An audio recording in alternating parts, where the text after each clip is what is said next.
Metallica has released 11 studio albums, and all of them start with a song that's a statement. Sometimes it's a mission statement, sometimes it's a warning shot, sometimes it's a masterpiece, and sometimes it's frantic.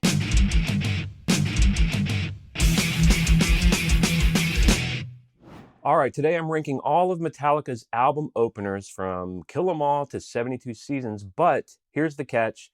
I'm not ranking them song by song like they're in a vacuum. Because if we're just ranking the songs, then Blackened wins, we all go home. This is a very short video. Instead, I'm grading every album opener with 5 categories. I'm doing song quality, opener effectiveness, album representation, first impression, and legacy. Each category gets a score out of 10 for a total score of 50. Now, some songs are better songs than they are openers. Some are better openers than they are songs. And by the end of the video, we're going to find out once and for all what the greatest Metallica album opener is. But before we get started, maybe pause the video, take a second, write down what you think yours are, and we'll compare notes at the end.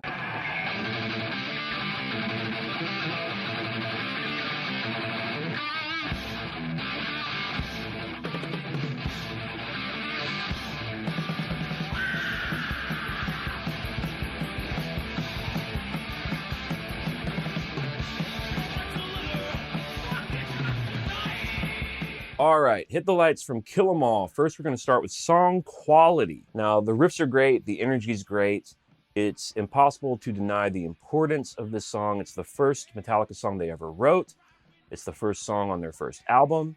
But compared to Metallica's later masterpieces, the songwriting is fairly primitive. And for that reason, I gave the song quality of Hit the Lights a 7 out of 10. Okay, opener effectiveness. Now, within the first minute of Hit the Lights, you immediately understand what this band's all about. There's no life till leather. We're going to kick some ass tonight. It immediately establishes the speed, aggression, and the attitude that define Kill 'Em All.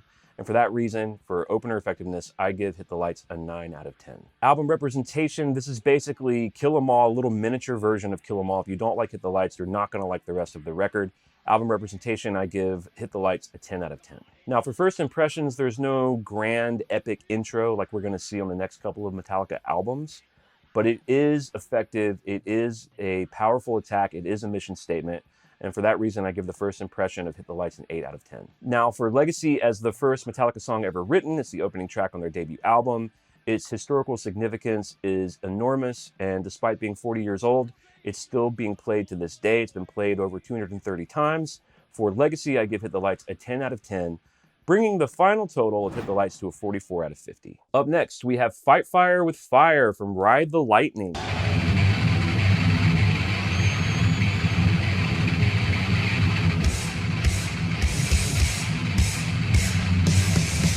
One of Metallica's most brutal thrash songs. It's got a fantastic arrangement, incredible pacing, and the jump from Kill 'Em All to Ride the Lightning in terms of composition, sophistication, is I think one of the biggest leaps from a debut album to a sophomore album in all of music history. For that reason, I give the song quality of Fight Fire with Fire an 8 out of 10. Opener effectiveness with that beautiful acoustic sort of fake out. It's really when you start to see Cliff Burton's influence on the band in terms of like the harmony, the composition.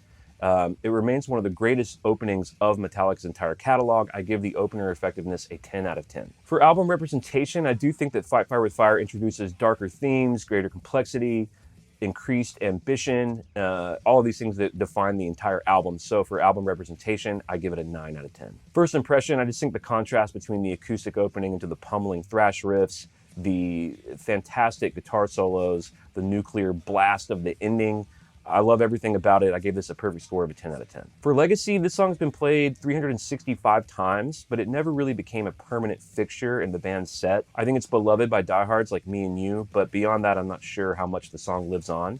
So for that reason, for the Legacy, I give Fight Fire with Fire a 7.5 out of 10. So the final score for Fight Fire with Fire gets a 44.5 out of 50.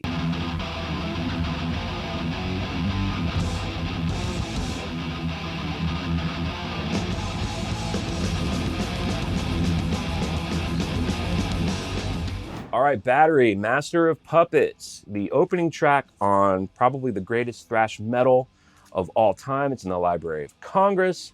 It's got a stronger chorus, a tighter structure, a more complete composition than Fight Fire with Fire. And for that reason, for song quality, I give Battery an 8.5 out of 10. Opener effectiveness. I mean, Battery doesn't just start the album, it announces the album, it launches the album.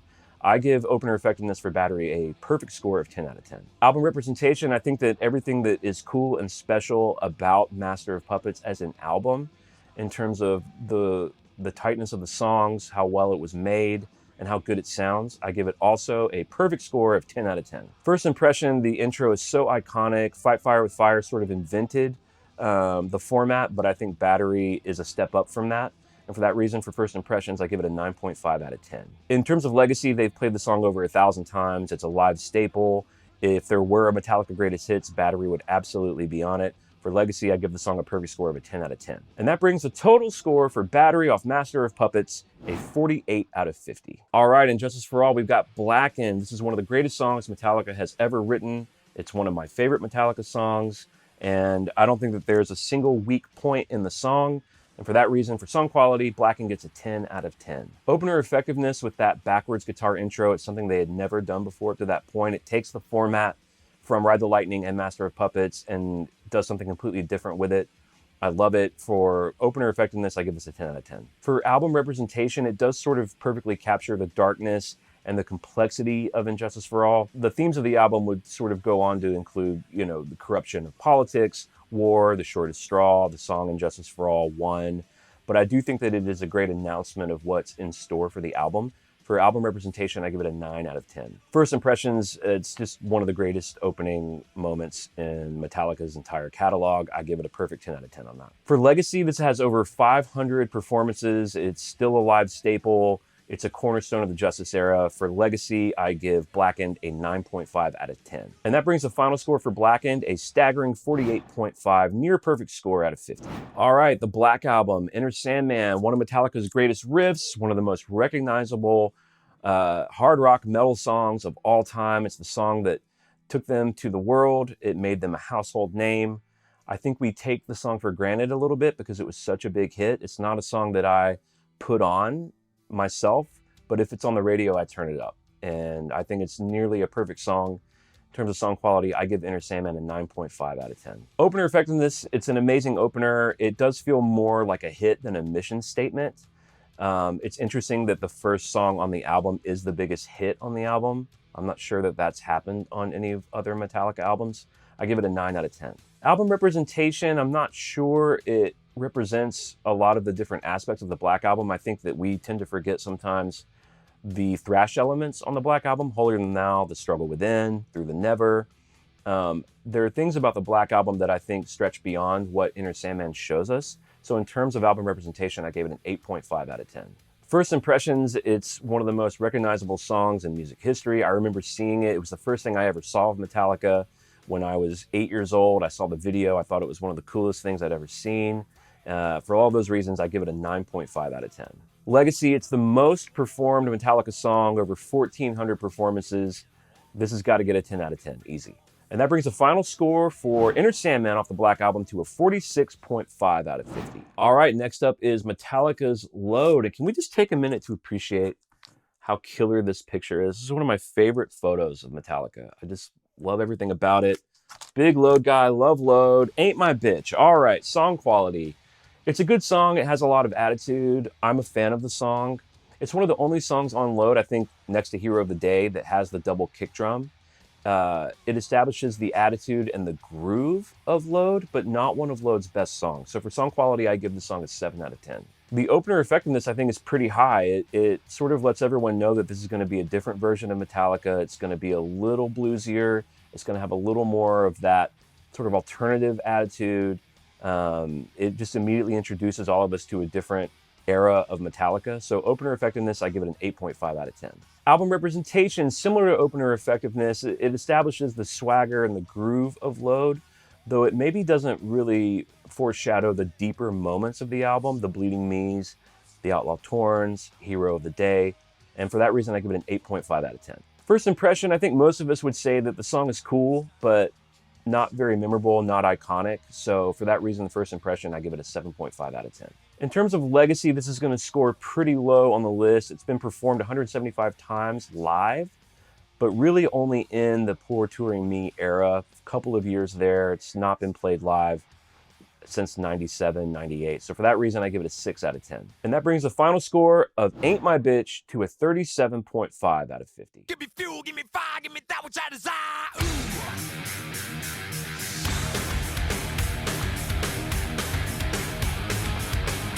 Okay, Reload, my second favorite Metallica album, if you can believe it, after Ride the Lightning. And again, this is just one of my favorite little montages of the band. I think this is from the Poor Touring Me tour. I just love Kirk's arm up there. I love this picture of Jason grimacing. This is just one of my favorite little collages of Metallica. So, all right, we're talking about Fuel. Hey guys, real quick, just to let you know, Metal Up Your Podcast is an all Metallica weekly podcast that you can get wherever you listen to your favorite podcasts. Every Monday, there's a new episode. If you like what's going on the YouTube channel, it's really helpful if you like and subscribe, get notified when I drop new videos. It really helps get new ears and eyes on the podcast that I've been building for the last 10 years. And there's also a Patreon if you want to support the show at that level, where you can get, amongst a lot of other things, my re-edits of Hardwired to Self-Destruct, 72 Seasons, Saint Anger, and Death Magnetic. Appreciate it. Enjoy the rest of the video. I'm a Fuel fan. I think Fuel rules. It's got a fantastic chorus, a great opening riff. It's easy to play. It's instantly recognizable. And I think it's got one of Kirk's best solos from both Load or Reload. So for song quality, I give Fuel an 8 out of 10. Opener effectiveness, the Gimme Fuel, Gimme Fire, Gimme That Which I Desire, I just think it immediately kicks the album into gear. I think it fucking rocks. I give the opener effectiveness of Fuel a 9 out of 10. For album representation, I think Fuel captures the attitude of Reload a little more than the sort of darker sides of it, or the more introspective sides of it, where the wild things are, Low Man's Lyric, Fixer, Unforgiven 2. I'm not sure it really captures sort of what's in store for the ride of Reload. And for that reason, I give it a 7.5 out of 10. First impression's pretty high. It's an instantly recognizable opening line, an instantly recognizable awesome riff. I give this a 9 out of 10. And for legacy, I mean, this song's been performed over 500 times. It's the most played song from the Load and Reload era, even over songs that were big hits, like Until It Sleeps and King Nothing. It's one of the few songs from that era that's really actually never left the set list. And for that reason, it gets a 9 out of 10, bringing Fuel from Reload to an amazing 42.5 out of 50.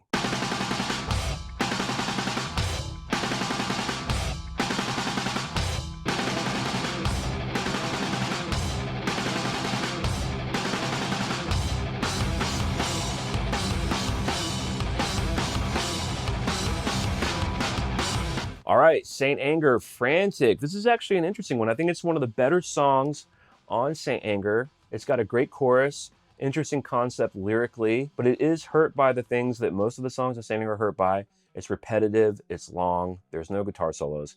I give the song quality for Frantic a 6.5 out of 10. Now for opener effectiveness, it actually scores pretty high. It sort of perfectly introduces the chaos, the aggression of Saint Anger. I give this an 8 out of 10. For album representation, it scores extremely high because I think that everything that people love and hate about Saint Anger, you can find in the song Frantic. It gets a 10 out of 10. Now, first impressions, I don't know if we want to go by my first impression. I was pretty bummed by the record when it came out. Coming out of the Load era, which is my favorite era of the band. I loved Garage Inc. I love S&M. S&M is my favorite Metallica album if we count live albums. I bought Saint Anger the day it came out. I remember being in my car. I was with a buddy, and we got through the first song, and we were just looking at each other so confused. And then Saint Anger, and then the third song, and I don't think we made it past the third song before I threw the CD out onto the street, which I'm not really proud of, but I was 20 years old. What are you going to do? I've since come around to the album. It took me a long time. I now definitely appreciate aspects of Saint Anger, but my first impression was definitely a bummer. It's memorable, but for all the wrong reasons, and that's why I give it a 7 out of 10. In terms of legacy, it's been played a little under 200 times. It is indicative of that era. It did usher in the sound of that era. I remember seeing them play it on MTV Icons, which was the first time we saw the band with Rob Trujillo. It's sort of iconic in that way, but in the grand scheme of Metallica songs, I don't think it ranks very high in terms of legacy. And for that reason, I gave it a 6.5 out of 10. And that brings the final score of Frantic from Saint Anger to a 38 out of 50. Okay, Death Magnetic, That Was Just Your Life. This was an exciting time because the boys were back. I remember I listened to the album late at night. My wife was asleep, and I remember screaming in my living room that the boys were back. That's how much I hated Saint Anger at the time. and how relieved I was to hear That Was Just Your Life. They went back to the formula that they had in the mid 80s of the sort of ambient, somber intro that goes into a kind of a thrash riff. I'm not sure I love the pacing of the vocals, the vocal delivery. The guitar solo is cool, maybe a little forgettable. I don't know if I love the chorus, but it did represent the return to form for the boys. I'll sort of never forget how great that felt at the time. But compared to all of their other openers, I'm not sure it's one of the better songs. I gave this one a 7.5 out of 10. Opener effectiveness, I do think, is pretty strong. It reassured fans that the classic elements of the band that we love, not even from Saint Anger, but also the Load and Reload cats that were bummed about that stuff, even Black Album people, it did feel like a return to form. So opener effectiveness, I give a 9 out of 10. And similar to opener effectiveness, album representation, I think it captures Death Magnetic's mission to reconnect with their fan base, with their thrash roots.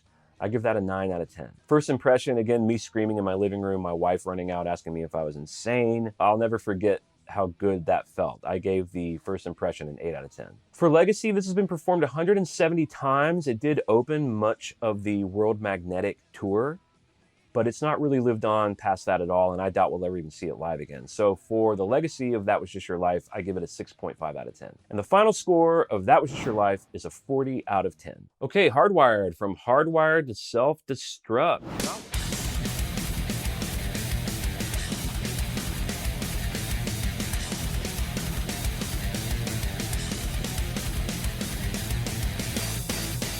Not one of my favorite Metallica songs.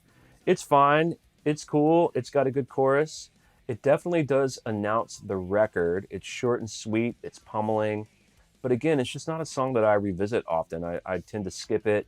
I don't go to it. It's fast and aggressive, but ultimately a little simplistic for me and for Metallica. I give it a 6 out of 10. Now, opener effectiveness, it functions as a punch in the face. It's an immediate attention grabber.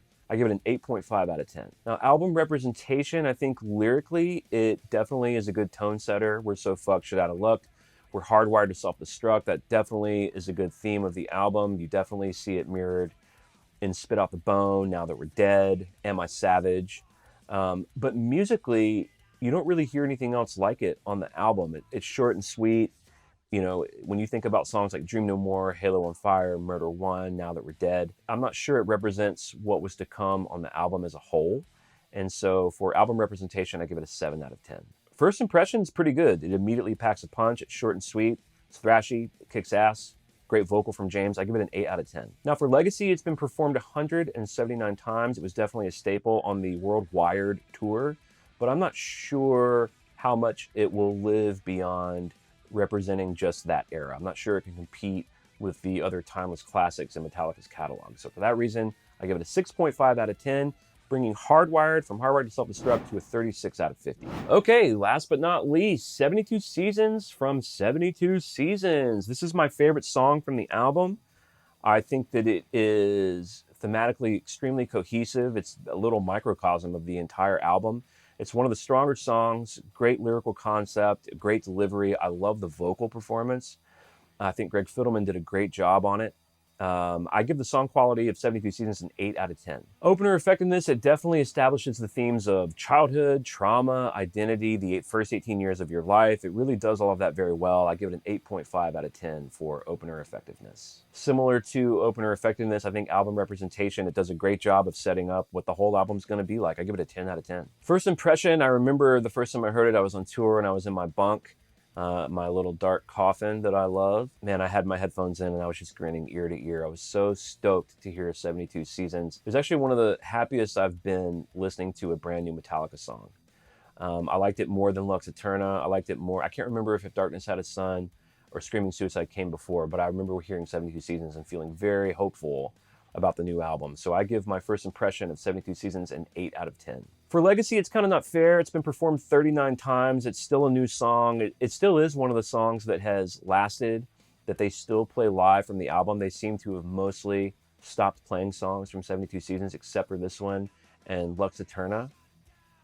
So it's not super fair to compare it to songs that have been around as long as Blackened or Battery, but I do give it a 5.5 out of 10.